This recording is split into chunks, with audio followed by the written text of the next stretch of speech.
کیا پہلے اسلام آیا، تھوڑا کنفیوژن ہے، ٹھیک ہے، کیونکہ بھائی ہم کو بالکل بلائنڈ ہے، ہم کو کچھ نہیں پتا ابھی تک، ٹھیک ہے. تو ابھی تک انہوں نے ابھی تک قرآن کا ذکر نہیں کیا. تو قرآن کیا آگے چل کے آئی تھی، کچھ سالوں بعد آئی یا پہلے میرے آئی؟ حساب سے تو ایسا لگ رہا ہے قرآن سب سے پہلے آئی ہوگی. ہیلو گائس، میرا نام ہے شیوم. میرا نام ہے انو. تو بھائی بہت سارے لوگوں نے ریکویسٹ کر رکھی ہے، دیکھیے کہ محمد صاحب کے لیے، ٹھیک ہے، اس ویڈیو پہ ریئیکشن لائیے. بہت کمنٹ ہے نا اس کے اوپر، ہاں، میں نے دیکھا. تب اتنے کمنٹ آئے ہوئے ہیں. تو ویڈیو کو سٹارٹ کرتے ہیں. السلام علیکم دوستو، کیسے ہو؟ امید ہے کہ سب خیریت سے ہوں گے. اللہ آپ لوگوں کو ایسے ہی خوش رکھے. یہ ویڈیو سرکار دو عالم صلی اللہ علیہ وسلم کی زندگی پر بننے والی ویڈیو سیریز کا، جس کا نام محمد سب کے لیے، اس کا پہلا حصہ ہوگا، پارٹ 1 ہوگا.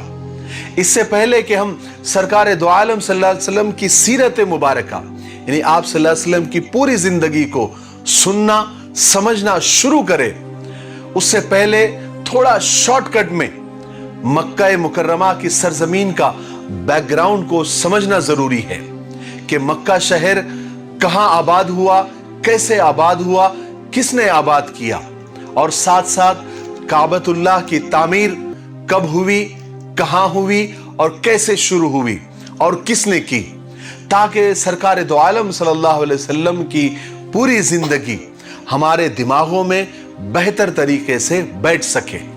تو چلیے شروع کرتے ہیں. مکہ مکرمہ یعنی مکہ شہر آج سے تقریباً 4000 سال سے بھی زیادہ پہلے حضرت ابراہیم علیہ السلام کی بیوی حضرت حاجرہ علیہ السلام نے آباد کیا تھا. یہی شہر بعد میں محمد رسول اللہ صلی اللہ علیہ وسلم کا وطن ہوا. حضرت ابراہیم علیہ السلام کے زمانے میں یہ ایک ایسا علاقہ تھا جہاں دور دور تک کوئی آبادی نہیں تھی، یعنی نہ کوئی انسان رہتا تھا، نہ کوئی پرندہ، نہ کوئی جانور رہتا تھا. بالکل کالے پتھروں سے بھرا ہوا یہ علاقہ اور چٹیل میدان، نہ کوئی پانی، نہ کوئی سبزہ، نہ کوئی ہریالی کا نشان تھا. مگر خدا کو اس سرزمین کو دنیا میں بڑھانا تھا، اس لیے اس زمین کو آباد کرنے کا اللہ تبارک و تعالیٰ نے ارادہ کیا. اس نے اپنے دوست، اپنے خلیل، اپنے پیارے نبی حضرت ابراہیم علیہ السلام کو حکم دیا کہ وہ اپنے بیوی اور اپنے دودھ پیتے بچے کو اس زمین میں پہنچا دے. حضرت ابراہیم علیہ السلام نے اللہ کے حکم کے آگے سر جھکایا اور اپنے بیوی بچوں کو اس ویران اور چٹیل میدان میں پہنچا دیا. اللہ کے خلیل یعنی اللہ کے دوست حضرت ابراہیم علیہ السلام نے اپنی پیاری بیوی اور اپنے معصوم بچے حضرت اسماعیل علیہ السلام کو اس ویران جگہ پر اکیلے چھوڑ کر چلے گئے. حضرت حاجرہ علیہ السلام یہاں پر حیران اور پریشان پھر رہی تھی.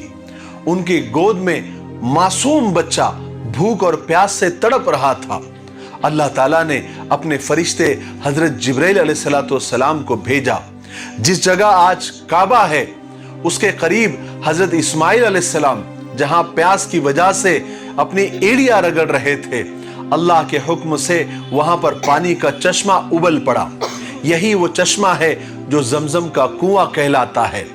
اس طرح خدا نے اس سوکھے اور بنجر علاقے میں پانی کا انتظام کر دیا اور حضرت حاجرہ اور ان کا بیٹا حضرت اسماعیل علیہ السلام یہاں صبر اور سکون کے ساتھ رہنے لگ گئے.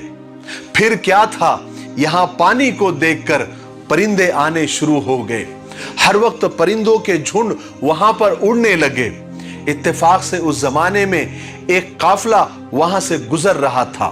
وہ قافلہ ایک قبیلے کا تھا. وہ قبیلے کا نام بنی جرہم تھا، جو پانی کی تلاش میں ادھر ادھر بھٹک رہا تھا. اس نے پرندوں کے جھنڈ کو اڑتے ہوئے دیکھا تو سمجھ گئے کہ یہاں کہیں پر پانی موجود ہے، اور ڈھونڈتے ڈھونڈتے وہ اس کنویں کے پاس پہنچ گئے. حالانکہ یہ واقعات بہت لمبے ہیں، لیکن یہاں پر آپ صلی اللہ علیہ وسلم کی سیرت بتانا مقصد ہے، اس لیے میں یہ سب واقعات پر شارٹ کٹ میں اور مختصر انداز میں بول کر گزر رہا ہوں. اس قبیلے والوں نے یہاں آ کر دیکھا تو کیا دیکھتے ہیں کہ ایک اکیلی عورت اپنے معصوم بچے کو لیے بیٹھی ہوئی ہے. تو ان لوگوں نے حضرت حاجرہ کے پاس آ کر ان سے یہاں رہنے کی اور پانی استعمال کرنے کی اجازت مانگی۔ حضرت حاجرہ اپنی تنہائی سے گھبراتی تھی، انہوں نے قافلے والوں کو وہاں رہنے کی اجازت دے دی، اور اس طرح حضرت حاجرہ کے بعد پہلی آبادی قبیلے جرہم کی وہاں پر آباد ہوئی۔ اس کے بعد آہستہ آہستہ اور بھی لوگ آ کر وہاں پر بسنے لگے، اور دیکھتے دیکھتے یہ زمین کا ٹکڑا جس کو تہامہ کہتے تھے ایک چھوٹی سی بستی بن گئی۔ حضرت حاجرہ علیہ السلام کو یہاں رہتے ہوئے پورے 15 سال بیت گئے۔ ان کے بیٹے حضرت اسماعیل علیہ السلام بھی پورے 15 سال کے ہو گئے، اور ایک دن حضرت حاجرہ علیہ السلام کا انتقال ہو گیا، وہ اس دنیا سے رخصت ہو گئی۔ حضرت اسماعیل علیہ السلام نے اپنی ماں کو زمزم کے کنویں کے قریب ہی ایک جگہ دفن کر دیا۔ حضرت حاجرہ علیہ السلام کے انتقال کے بعد حضرت ابراہیم علیہ السلام ملک شام سے مکہ آئے۔ اللہ تبارک و تعالیٰ نے ان کو حکم دیا کہ اس بستی میں جس کو تہامہ کہتے تھے وہاں پر کعبے کو تیار کرے، جو خدا کا گھر کہلائے گا۔ حضرت ابراہیم علیہ السلام نے جب اپنے بیٹے سے جب وہ ملاقات ہوئی، ملے، تو ان کو یہ بات بتائی کہ مجھے اللہ نے یہ حکم دیا ہے کہ میں یہاں پر ایک گھر بناؤں جہاں لوگ خدا کی عبادت کریں، اور تم اس کام میں میرا ہاتھ بٹانا۔ اس کے بعد ابراہیم علیہ السلام نے وہ جگہ بتائی جہاں پر آج کعبہ موجود ہے۔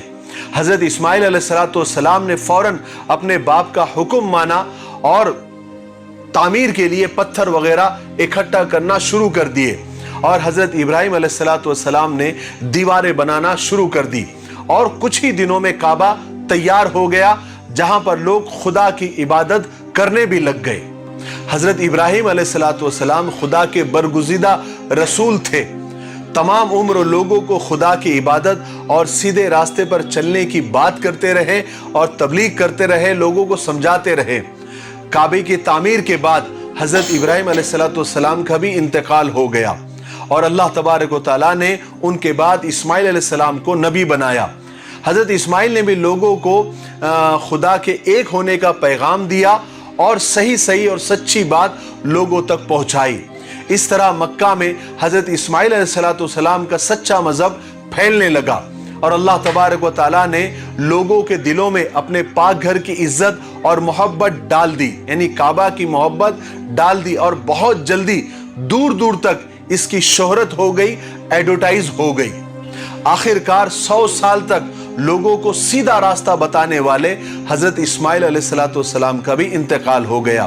آپ کی شادی چونکہ مکہ میں ہی ہوئی تھی تو آپ کی اولادی بھی یہی پر رہتی تھی، یہاں تک کہ آپ کی اولادیں اتنی بڑھ گئی بعد میں کہ وہ دوسرے شہروں میں بھی جا کر بسنے لگی۔ مکے والوں میں بیت اللہ شریف کے انتظامات کی بہت اہمیت تھی، اور بیت اللہ کے انتظامات کرنے والے یعنی ٹرسٹیان جو کعبہ تھے وہ حضرت اسماعیل علیہ السلام کے ہی خاندان کے لوگ تھے۔ چونکہ وہی لوگ ٹرسٹی تھے اس لیے کعبے کی چابیاں بھی انہی کے پاس ہوتی تھی۔ حضرت اسماعیل علیہ السلام کی اولاد میں اکثر لوگ خدا کو ایک مانتے تھے اور اسی آسمانی دین پر وہ چلتے تھے جو حضرت اسماعیل علیہ السلام لے کر آئے تھے۔ لیکن پھر جیسے جیسے وقت گزرنے لگا دین میں نئی نئی باتیں بڑھنے لگی، یہاں تک کہ کعبے کے قریب جو پتھر پڑے ہوئے ہوتے تھے یا کعبے کو لگے ہوئے ہوتے تھے، لوگ کعبے کی وجہ سے ان پتھروں کی بھی عزت کرنے لگے۔ آہستہ آہستہ یہ عزت اتنی بڑھی کہ لوگ ان پتھروں کو اپنے ساتھ رکھنے لگے، اور اسماعیل علیہ السلام کی جو اولادیں تھی، جو ان کی نسل تھی، وہ دوسرے شہروں میں بھی رہتی تھی، تو وہ لوگ وہ پتھر کو تبرک سمجھ کر، برکت کی چیز سمجھ کر اپنے ساتھ لے جانے لگے اور ان پتھروں کی بھی عزت کرنے لگے جتنی وہ کعبے کی اور حجر اسود کی کرتے تھے۔